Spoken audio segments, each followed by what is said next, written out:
వాడి case clear అయిందా? వాడికి నెంబర్ ప్లేట్ పంపించినాను, వాడు డబ్బులు కట్టాడు ఆర్టీవీ ఆఫీస్ నుంచి వచ్చి. ఒకసారి వాడికి ఫోన్ చేసి కనుక్కోండి సరేనా? ఇంకా ఏమి వాడు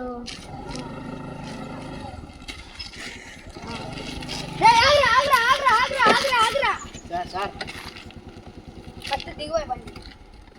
సారీ సార్, చెప్పండి సార్. దిగుబాయ్ ఫస్ట్ బండి. అయినావా? No sir, no sir.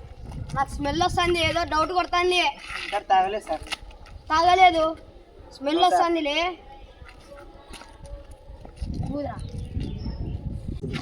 నీ వయసు ఎంత, నువ్వు పడే కథలు ఎంత, డ్రైవింగ్ ఏమిటి, హెల్మెట్ లేదు, స్మోకింగ్ చేసుకుంటా డ్రింకింగ్ చేసుకుంటా డ్రైవింగ్ చేస్తారా? ఇంకోసారి కాదు, నువ్వు ఒకటివే బాధపడేది కాదు, నీ తల్లిదండ్రులు కూడా బాధపడతారు. నువ్వు ఇట్లా డ్రింకింగ్ చేస్తే, నువ్వు వ్యసనాలకు అలవాటు పడితే నువ్వు ఒకటివే డ్యామేజ్ కావు కదా, చుట్టుపక్కల ప్రతి ఒక్కటి డ్యామేజ్ అవుతుంది కదా. సారీ సార్ కాదు బాయ్, స్మోకింగ్ చేస్తున్నావు, డీజిల్ మీద కానీ పెట్రోల్ మీద కానీ పడితే బండి తగలడిపోతుంది. హెల్మెట్ లేదు, హెల్మెట్ లేకుండా ప్రయాణిస్తే నీకు తెలుసా ఏం జరుగుతుందో?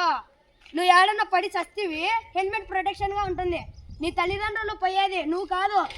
ఇప్పటి నుంచి స్మోకింగ్ కానీ డ్రింకింగ్ కానీ హెల్మెట్ లేకుండా కనిపించినావో నీ కథ ఉంటుంది. ఇప్పుడు అనంతపూర్ సిటీలో ఎక్కడున్నా పో, నో హెల్మెట్ నో పెట్రోల్. ఇప్పుడు నుంచి హెల్మెట్ వేసుకుంటేనే నీ బండికి పెట్రోల్ పట్టిస్తాం. సరే సార్.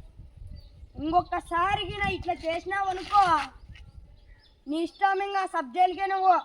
చలనా కట్టిపోయి ఫస్ట్.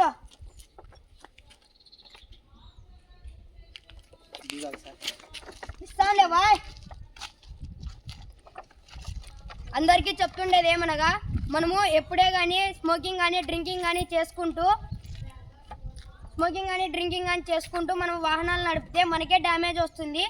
మన ఎక్కువ డ్యామేజ్ కాకుండా మన తల్లిదండ్రులు బాధపడతారు, గవర్నమెంట్ ప్రాపర్టీ కూడా డ్యామేజ్ అవుతుంది. అందుకే మనం ఎప్పుడైనా కానీ స్మోకింగ్ కానీ డ్రింకింగ్ కానీ చేసుకుంటూ హెల్మెట్ లేకుండా ప్రయాణించరాదు. ఇవన్నీ ట్రాఫిక్ సైన్స్, మనకి ముఖ్యంగా రోడ్లలో ఇవన్నీ ఎక్కువగా కనిపిస్తాయి. వీటిని అనుసరించి మనం వాహనాలు నడపాలి, అది మన కర్తవ్యం. వీటన్నిటినీ నడిపించేది మనకి నేషనల్ రోడ్ సేఫ్టీ వీక్. చాలా మందికి ట్రాఫిక్ సైన్స్ గురించి తెలీదు. ఇప్పుడు చెప్తుండేది ఏమనగా, రెడ్ కలర్ అంటే స్టాప్ ఆగుము, ఎల్లో కలర్ అంటే రెడీ టు గో, నువ్వు వెళ్ళడానికి సిద్ధం అవ్వు అని అర్థం, గ్రీన్ సిగ్నల్ గో, నువ్వు వెళ్ళవచ్చు అని అర్థం. చెప్తుండేది ఏమనగా, ప్రతి ఒక్కరు వీటన్నిటిని అనుసరించి మనము రోడ్డులో ప్రయాణించేటప్పుడు జాగ్రత్తగా ఉండాలని కోరుకుంటున్నాము. ఇట్లు ఏపీ మోడల్ స్కూల్ పామిడి. ధన్యవాదాలు.